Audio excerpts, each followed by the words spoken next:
In the previous lesson, we created this solid, and this solid was created by rotating the sketch around the selected axis. In this lesson, I will show you how to create a thin-walled solid based on a full solid. To do this, we will use the shell command, and this command, on the basis of a full solid, allows you to prepare a solid in which the walls will have a certain thickness. Select this command, then select to the face or faces to be removed. In this case, select this face. And now you need to specify the thickness of the walls of the solid. We can do this by dragging this arrow, or we can type a specific value for the thickness of the walls here. Enter 2 mm here.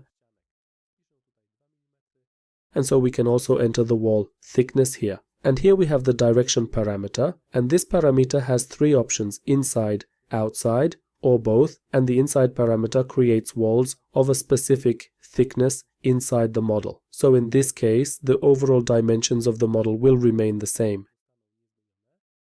The outside parameter creates the thickness of the model outside. That is, in this case, the model will be enlarged by the thickness of the walls.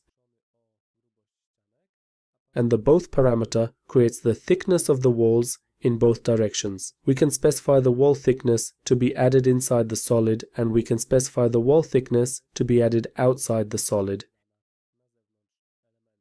In this case, let's choose inside and create a model where the walls are 2 mm thick.